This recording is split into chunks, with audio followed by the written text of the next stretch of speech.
네, 시청자 여러분 안녕하십니까. 좀 더 정확한 중국 경제 이야기 차이나 이코노미 채널 CC입니다. 오늘도 중국경제금융연구소 전병서 소장님 모시고 말씀 나누도록 하겠습니다. 안녕하십니까 소장님. 안녕하세요. 네, 중국의 저희가 3대 거래소라고 하면 상해, 심천, 홍콩 거래소를 뽑고 있는데요. 이 중국의 정치수도라고 할 수 있는 이제 북경, 베이징에 또 거래소를 만드는 얘기가 들려오고 있습니다. 네. 어떻게 된 얘기인가요?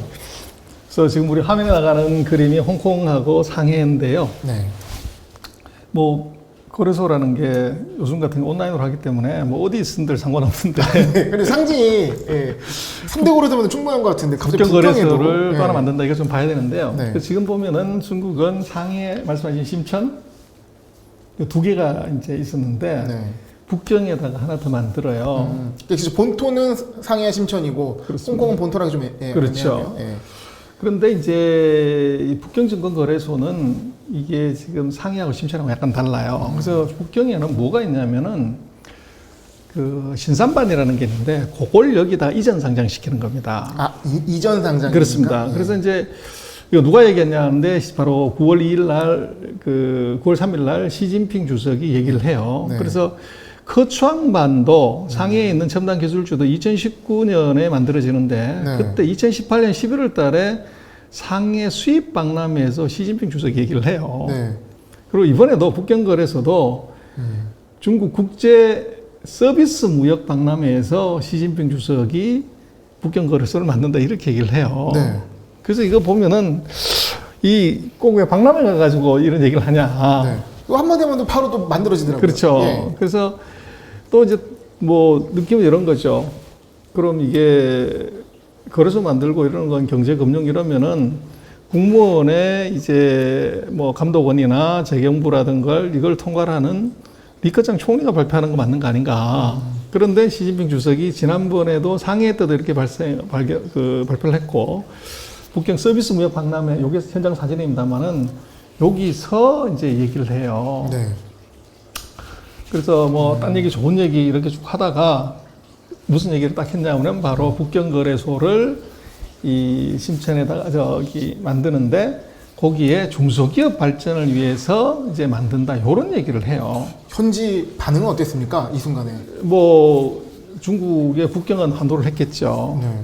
예상을 못하지 않았을까요? 그렇죠. 네, 갑자기. 네. 근데 재미난 건 거기다가 이제 뭔 얘기를 했냐면 시진핑 주석이 네. 중국말로 써 있긴 합니다만 서비스 혁신형 중소기업을 주로 상장시킨다 이걸 얘기를 했어요. 그래서 이게 이제 굉장히 반향을 불러일으키는 그런 상황이고. 네. 그래서 결국은 이제 뭐 아직 이름은 정해지지 않았지만 제가 그냥 이름 지은 게 북경반이다. 네. 가칭 북경반. 네. 그래서 이거 왜 했냐 그러는데 뭐 우리가 몇 차례 다녀왔습니다만 중국이 민영기업 죽이기 하는 거 아니냐 이제 이런 얘기를 했지만 중국이 북경반을 만든 이유는 민영기업 때문에 그렇습니다. 그래서 그게 4, 5, 6, 7, 8이라는 게 있는데요. 네. 민영기업은 은행 대출의 40%, 세금의 50%, GDP의 60%, 기술 혁신의 70%, 취업자의 80%, 기업수의 90%를 차지합니다. 그래서 이게 국유기업을 이거를 키운다는 건 맞지만 이 풀뿌리에 해당되는 민영기업을 죽여버리면 국유기업도 의미가 없어져요. 그래서 네. 그게 이번에 우리 대표적으로 하나 봤습니다만 소위 말하는 서플라이 체인상에서 화웨이가 전 세계에서 5G 통신 장비 세계 1등을 하다가 미국이 화웨이한테 반도체 공급하지 마. 부품 하나를 딱 빼는 순간에 바로 화웨이가 통신 스마트폰에서 바로 사업을 접었어요. 네. 그래서 중국 이번에 깜짝 놀란 것이 야 이거 소부장 하나가 세계 1등하는 통신 장비 회사를 문 닫게 할 수도 있구나. 이걸 절감한 거죠. 그래서 이게 지금 소부장을 국산하지 못하면 지금 있는 뭐 대기업 이거 다 헛일이다. 이걸 이제 절감했고요. 대기업 아무리 키워봤자 그렇죠. 어떤 근간이 되는 기술 이게 뒷받침이 안 되면 중소기업, 그렇죠. 강소기업이 없다면 말짱 도루묵이다. 그렇습니다. 우리도 뭐 사실은 그랬습니다만은 지난번에 일본하고 붙었을 때 네. 삼성전자, 하이닉스, LG 디스플레이도 공장을 세울 수 있는 이제 불소라든지 이제 포토레지스트 같은 것 이게 없으면은 그게 뭐 소재 일부분이지만 그게 없으면 공장 자체가 안 돌아가는 문제가 생기는 거잖아요. 네. 그래서 중국도 이번에 그걸 경험한 거죠. 그리고 이제 또 하나는 중국이 보면은 왜 또 전국 거래소를 또 만드냐면 중국의 기업 부채가 미국의 2배예요. 네. 근데 문제는 자금을 어떻게 조달하냐 보면 전체 자금의 거의 이제 70%에서 80%를 은행에서 조달을 하고 주식 시장에서 이자 없는 자금은 다 해봐야 7%밖에 안 돼요. 그래서 이제 부채 비율이 높다는 것, 그리고 이제 금융 리스크가 있다는 게 바로 이것 때문에 그런 거죠. 네. 근데 은행이 돈 빌려줄 때 담보를 자꾸 빌려주니까 중소기업은 담보가 없으니까 저 돈을 못 빌리는 그런 상황이 벌어졌고, 그래서 이런 이제 중소기업 전용 시장을 만들면서 요 회사들에 대해서 집중적으로 상장을 시키면서 이자 없는 돈을 이게 조달을 해 주려고 하는 것이 중국 정부의 목표예요. 그래서 이게 뭐냐 그러면 상해에도 창업반이라 그科创반이라는 게 있고 네. 심천에도 창업반이라는 게 있는데 네. 이게 북경에다 상장하는 것은 소위 말하는 혁신형 중소기업의 전용 상장 시장이에요. 그래서 이거 대기업은 상장 안 되는 거죠. 근데 약간 아까 말씀하신 창업반과 중소반이랑 겹치는 부분이 있지 않겠습니까? 예, 그게 거창반과. 이제 있는데 사실은 그거 다 한 군데 다 하면 되지 그러는데 중국은 지금 창업반은 일반적인 기술 기업을 상장을 시켜요. 네. 근데科创반은 상위에 있는 것은 중국이 정한 6개 전략 신흥 산업에 해당되는 것만 상장을 할 수 있어요. 그리고 이번에 이제 북경에는 서비스형, 소위 말하는 데이터베이스라든지 소프트웨어라든지 서비스형 혁신 기업만 상장하는 거죠. 또 물론 동시에 해당한다면 교차 상장도 할 수 있기 때문에. 있지만 그것은 그 업종이 맞아야 돼요. 네. 근데 지금 기본적으로 북경은 이 서비스와 관련되는 보이지 않는 무형의 이 혁신 기업을 상장시키려고 하는 것이고 지금 뭐 상해 같은 경우는 하드테크 네. 그리고 일반 이제 창업반 같은 경우 일반 테크 네. 이렇게 돼 있는 거죠. 좀 디테일하게 다르네요. 디테일하게 다른 거예요. 그렇게 돼 있고 네. 그래서 이제 중국이 여기를 상장시키는 회사들을 갖다가 쫀징特신이라고 전정 특신이라고 하는 이제 이런 이름을 붙인 기업들이 있어요. 이게 네. 뭐냐면 중국의 이제 그 우리 같으면 산자부죠. 이 공업정보부 공신부가 이 중소기업을 육성을 하려고 전문화, 정밀화, 특성화, 혁신 이런 이제 그런 특성을 가진 기업, 강소기업을 1, 2, 3차 했지만 3차로 2,930개 기업을 지정을 했어요. 네. 그래서 요 기업들이 이제 키워야 되는데 이 기업들한테 돈을 모아주는 것의 방법을 보조금 주는 것 플러스 이번에 상장을 시켜줌으로 인해서 펀딩을 하게 만드는 거죠. 그게 이제 그 스몰 자이언트, 작은 기업들을 이제 큰 기업 만드는 이제 그 정부의 노력이고 그래서 회사들이 많습니다만은 이제 공신부가 지정한 전정 특신, 정밀화, 전문화, 특성화, 혁신화하는 이런 특성을 가진 기업들의 명단이 있어요. 근데 이 기업들을 진짜 육성하려고 거래소를 하나 만드는 거예요. 그리고 또 하나는 이제 중국으로 놓고 보면 시진핑 집권하고 나서 2013년 이후로 신규 창업한 사람들이 지금 4,431만 개 기업이 창업을 했어요. 네. 그래서 이 기업들 중에서 거의 8, 90%는 전부 소프트웨어, 인터넷 뭐 이런 거지 하드웨어가 아니에요.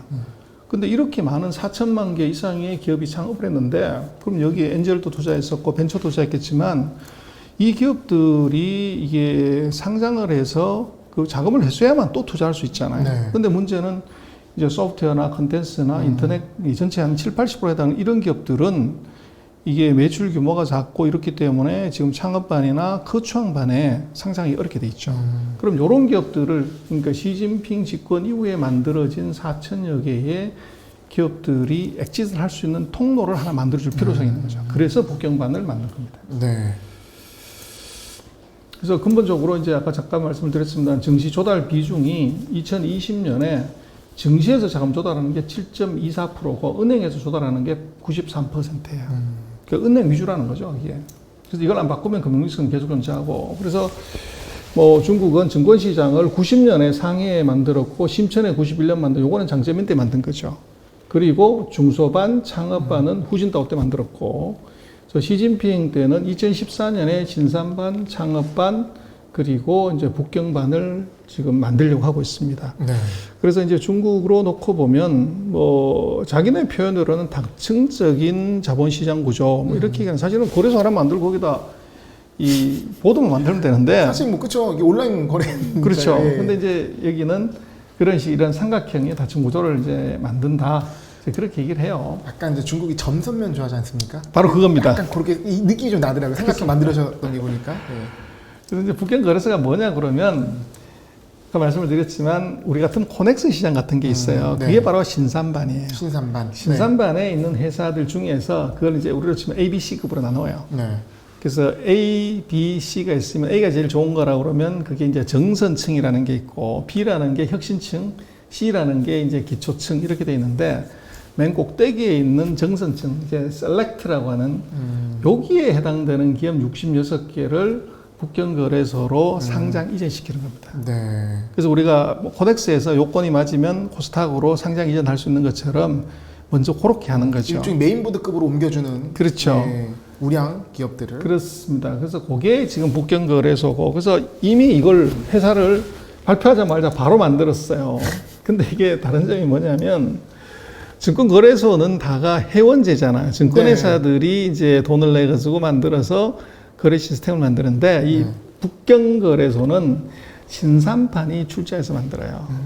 그래서 그런 중소기업들만 OTC 우리 같은 코넥스가 돈을 내서 증권거래소를 만드는 거죠. 거래소가 출자한 거네요. 그렇죠. 네. 그래서 이제 증권거래소가 출자하고 자기네 회사를 거기다가 이제 보내는 거죠. 네. 그래서 지금 하이라키로 보면 이제 이 맨 꼭대기에 메인보드가 있고 중소기업반이 있고 그다음에 창업반, 거청반이 있고 그 밑에 신산반이 정선반, 뭐 혁신반, 기초반이 있는데 맨 위에 있는 정선반이 이 위로 올라가는 이제 이런 구조다 이렇게 볼 수 있고요. 그래서 뭐 이거를 왜 하냐 뭐 이런 거를 중국말로 써놓긴 했습니다만은 핵심은 딱 이거예요. 그 데이터베이스와 같은 이제 소위 말하는 서비스형 이 중소기업을 육성하기 위해서 이런 산업을 전문적으로 상장시킨다. 그런데 중요한 것은 등록제로 한다. 그래서 예를 들면 상해나 심천에 상장하려면은 감독원의 허가를 받아야 되잖아요. 네. 근데 요거는 북경거래소는 허가가 아니고 상장 요건을 정해놓고 그 요건에만 맞으면 다 상장시켜 주는 겁니다. 등록제로요. 그렇죠. 그래서 그게 이제 다른 점이고요. 의외네요. 그렇습니다. 그래서 지금 이제 여기에 있는 기업들이 그 상해 거주항반이나 심천에 있는 창업반으로 또 이동할 수도 있고요. 그래서 그렇게 이제 통로를 만들어 놨다고 봐야 되고 이미 그런 역사가 있습니다. 그 정선반에 있는 기업들이 이게 상해 거주항반이나 심천의 창업반으로 이전한 게 5개 회사가 있어요. 네. 그래서 중간 사대를 하나 만들어 놨다 이렇게 볼 수가 있고 네, 아쉽게도 후광통과 성광통은 거래할 수 없다는. 현재는 안 됩니다. 네, 그런 부분도 생각나네요. 네. 그래서 지금 이제 뭐 구조를 한눈에 보면은 이렇게 돼 있습니다. 7,440개가 신산반에 상장이 돼 있는데 네. 그 중에서 66, 1268, 6113 이렇게 세 구조로 되어 있는데 맨 윗단에 있는 66개가 먼저 가고 네. 그다음에 1268 중에서도 상장한 지 등록한 지 12개월 지난 기업들 중에서 요건이 맞는 기업이 이전할 수 있다. 이제 그렇게 볼 수 있어요. 그래서 지금 뭐 미국도 보면 거래소가 여러 군데 있고 이제 중국도 북경, 상해, 심천 이제 요렇게 이제 되고요. 그럼 이제 누가 수혜자냐를 이제 봐야 되는데 네. 맨 먼저 수혜자는 이건 벤처 회사들이에요. 창투 회사들. VC. 그렇죠. VC가 뭐 투자했다가 언제 해줘할래. 근데 이 거래소가 만들어지면 바로 엑짓할 수 있잖아요. 아, 그럼 이 벤처 캐피탈 그 시장 규모가 엄청 커지겠네요. 이게 이제 돈을 확 버는 거죠. 예. 그래서 거추항반이 만들어지고 나서도 중국의 벤처들이 떼돈을 벌었어요. 근데 이번에 또 신산반에 있는 회사를 상장시켜주기 때문에 1차적으로는 벤처 캐피탈. 예. 두 번째로는 이제 앞으로 상장이 계속 이루어지기 때문에 증권회사가 돈 버는 거죠. 그래서 증권회사도 가만 앉아가지고 어차피 뭐 시스템이 거래를 하기 때문에 네. 그래서 증권사들 중에서 신산판에 주로 이제 IPO를 하거나 또 이제 신산판 같은 경우는 이게 거래가 많지 않기 때문에 마켓 메이커들이 있어요. 네. 그래서 그런 걸 주로 해줬던 회사들이 있는데 그게 이제 그 현완 이 홍유엔이라고 옛날 신흥만국증권 그게 이제 이걸 제일 잘해요. 그래서 신흥만국이 최근에 주가도 많이 올라갔지만 신흥만국. 은행 증권사 중에서는 그것이 이제 해당이 되고요. 그 다음에 이제 신산판에 있는 회사들 중에서 그게 자회사가 많이 상장이 됐기 때문에 그 지분을 갖고 있는 모회사들이 수혜자가 돼요. 아, 우리나라 비슷하네요. 예. 그렇죠. 예. 그리고 마지막으로 하나는 이제 증권사가 거래소가 하나 새로 생기고 그걸 거래 시스템, 뭐 데이터베이스 이걸 다시 관리를 해야 되기 때문에 증권 쪽 IT를 이제 서비스를 할 수 있는 회사, 장비를 뽑은 회사가 이게 수혜자예요. 이것도 몇 군데 상장된 회사가 있는 거로 그렇습니다. 알고 그게 있습니다. 바로 이제 항생전자 같은 경우에 대표적인 이제 수혜자고요. 그리고 이제 이게 지금 보면은 중국 증시로 보면 이게 메인보드는 상한가가 10%지만 창업반, 거래처반은 20%예요. 근데 이번에 북경거래소는 30%를 줍니다. 그래서 이게 플러스 마이너스 하루에 60% 왔다 갔다 하는 거죠. 그래서 그만큼 이제 변동성이 커질 수가 있고 이러다 보니까 이제 투자가들도 일반 개인들이 다 할 수는 없고 그래서 뭐 100만 위안 정도, 네. 그러니까 모르겠지만 1억 8천 정도가 잔고가 있어야 네. 이제 북경거래소에서 딜링을 할 수 있게끔. 그래서 그 이유는 뭐 여러 가지가 있지만 기본적으로 상한가가 플러스 마이너스 30%, 60%이기 때문에 네. 하루에 60%를 벌 수도 있고 터질 수도 있는 거죠. 네. 그래서 그런 문제가 있고요. 그래서 지금 신산반 거래 순서로 보면 이제 카이엔 증권, 신흥만국, 신흥홍련증권, 동호증권, 중타이증권 이런 회사 순서고 지금 그 거래량으로 보면 신흥만국증권 옛날 요게 이제 가장 큽니다. 그래서 요 회사가 가장 큰 수혜자다 그렇게 볼 수 있고 뭐 거래량도 그렇습니다. 그리고 이제 지분을 가지고 있는 회사 바로 이제 북경거래소에 상장이 되는 정선층 66개 회사 요거를 자회사로 가지고 있는 회사들이 이제 그림에 나와 있는데요. 요런 회사들은 가만 앉아 가지고 이제 시세 차익을 보는 거죠. 네. 그래서 요게 이 대상 회사고요. 근데 팔로 시작되기 때문에 또 이것도 좀 아닙니다. 요거는 네. 그 지금 신산반에 상장되어 있는 회사들의 코드고요. 예. 그 오른쪽에 네. 맨 오른쪽에는 예를 들면 중국 보안이라고 하는 회사, 네. 뭐 그 국원증권, 봉방증권, 중신증권, 그 인허증권 주로 증권회사들이 지분을 많이 갖고 있어요. 아, 증권회사들이 지금 그렇죠. 예. 제일창투 네. 아, 뭐. 그 VC들이 많이 얘들이 네. 이제 많이 갖고 있는 거죠. 아. 그래서 그런 회사들이 네. 이제 수혜를 볼 수 있다. 크게 수혜를 보는 예. 회사들이고요. 그래서 뭐 결론을 보면 이럴 것 같아요. 그래서 이것도 북경반도 이게 공동 부유론하고 관계가 있어요. 그래서 베이징하고 샹하이, 심천이 이게 불균형이 있다는 거죠. 그래서 북경에도 금융을 하나 만들자. 네. 그런 이제 금융의 차원, 균형의 차원에서 북경반이 만들어졌고 또 거추왕반 같은 경우는 이것은 이제 하드테크 중심이지만 이 북경은 소위 말하는 소프트테크 정도. 네. 그래서 이게 좀 다르다. 그렇게 돼 있고. 그래서 어차피 이제 지금 있는 것은 중국으로서의 의미는 지역 구분은 사실은 크게 의미가 없어요. 근데 제가 볼 때는 이것이 중국 정부의 의도가 있는 것이고 이것은 북경을 이제 정치 도시가 아니라 금융 도시로도 키운다 하는 것이 있어요. 그러면 이걸 활성화시킬 가능성이 높고 네. 그다음에 지금 이제 중국 정부가 이 증시 제도에 대해서 굉장히 조심스럽게 접근을 해요. 그래서 상한가를 지금 10%, 20%, 30%를 갖다 놨는데 30%로 올린 것은 처음이에요. 네. 그래서 이것은 결국은 앞으로 이 메인보드도 30%까지 갈 가능성이 높고 또 결국은 이건 없앨 가능성이 높아요. 네. 근데 지금 새로운 정책을 시험해 보는 것이다. 그럼 앞으로 중국의 메인보드도 궁극적으로 최소한 플러스 마이너스 30%까지 상폭이 넓어질 수 있다. 제도가 네. 그렇게 바뀐다고 추론할 수 있어요. 그리고 이제 괜히 여기 30% 하는 게 아니니까요. 그렇죠. 예. 그리고 이제 앞으로 중국 같은 경우는 이게 증시 개방이나 뭐 이런 것들이 있기 때문에 첫 번째 T 플러스 제로 이거를 이제 언제 바꾸냐. 네. 그리고 이제 선물 시장에 언제 외국인들 투자를 허용하냐. 네. 이제 이런 정책적인 제도들이 이게 앞으로 아마 빠른 시간에 나올 가능성이 있어 보여요. 어떻게 보면 외국인들이 투자하는데 굉장히 제약됐던 조건들이었잖아요. 그렇죠. 바로 팔 수가 없고. 그렇습니다. 예. 그래서 지난주에 그 증권감독원 이제 부원장이 어떤 포럼에서 그런 얘기를 해요. 이제 멀지 않은 시간 내에 파생상품 시장에 외국인을 허용하겠다. 이제 그 외국인을 허용하겠다고 하는 파생상품에 된다고 하는 것은 그것은 결국은 현선 거래를 허용한다는 얘기고 네. 현선 거래를 한다고 하면 현재의 그 현물 시장에서 T 플러스 1은 네. 그건 현선 거래를 동시에 할 수 없기 때문에 이것도 푼다는 얘기죠. T 플러스 제로로 간다는 얘기예요. 그럼 현선물 차익 거래도 발생되면서 거래량이 어마어마하게 늘릴 수 그렇죠. 있겠네요. 그래서 증권주가 수혜자예요. 그래서 지금 이것을 뭐 북경반 자체로서도 의미가 있지만 제가 볼 때는 앞으로 중국의 증권 산업에서 이게 변화가 있을 수가 있고 지금 계속적으로 정부 당국자들이 얘기를 하는 것을 놓고 보면 네. 이게 공동 부유론을 통해서 대기업은 좀 억제하지만 중소기업을 육성해야 되는 그 과정에서 네. 그게 자금 지원하는 차원에서 거래소 시장을 새로 하나 만들었고 네. 또 그 시장이 북경에 있단 말이에요. 근데 그러면 이건 상징적인 의미가 있기 때문에 이것은 굉장히 확산을 시킬 가능성이 높다는 거예요. 우연도 없고 다 연결이 돼 있네요. 100% 이건 네. 필연이죠. 그러니까 저는 이제 한 가지 또 생각드는 게 증권업을 얘기하셨기 때문에 네.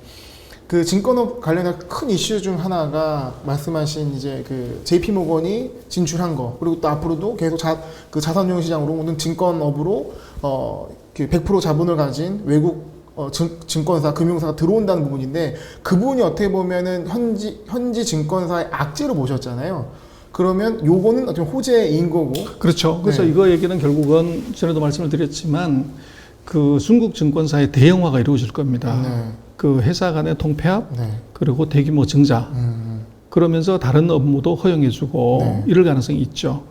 그쪽도 굉장히 또 치열하게. 그래서 변화를 구조조정에 되면 지금 철강업이 바로 그렇죠. 네.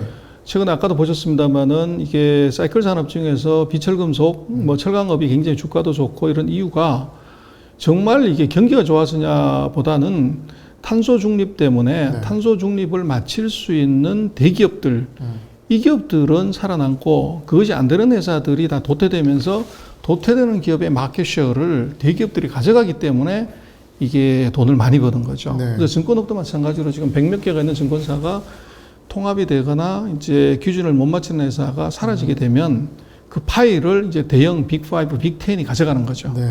그리고 거기다 플러스 해가지고 외국과 경쟁을 시키려고 추가적인 이제 사업 영역을 확장시키거나 뭔가 이제 플러스를 주는 거죠. 네. 그렇게 되면 살아남은 놈, 소위 말하는 빅가이들의 경우들은 오히려 이것이 외국이 들어온다고 하는 것이 매기의 효과를 가지고 올 수 있고, 오히려 매기가 이제 난동을 부리는 사이에 경쟁력을 더 키우는, 또 정부가 의도적으로 밀어주는 네. 그 효과가 나타날 수 있어요. 증권업에 대해서는 좀 복합적으로 판단할 필요가 있겠습니다. 그렇습니다. 예. 지금까지 봤던 이제 네거티브보다는 네. 이걸 계기로 보면 이제 대기업, 대형 기업의 경우는 파지티브로 봐야 된다. 그렇게 보십니다. 네, 또 오늘 또 새로운 얘기 해주셔가지고 저희의 어떤 이 인사이트를 자극하는데 많은 도움이 된 것 같습니다. 소장님 오늘 말씀 감사합니다. 네, 고맙습니다.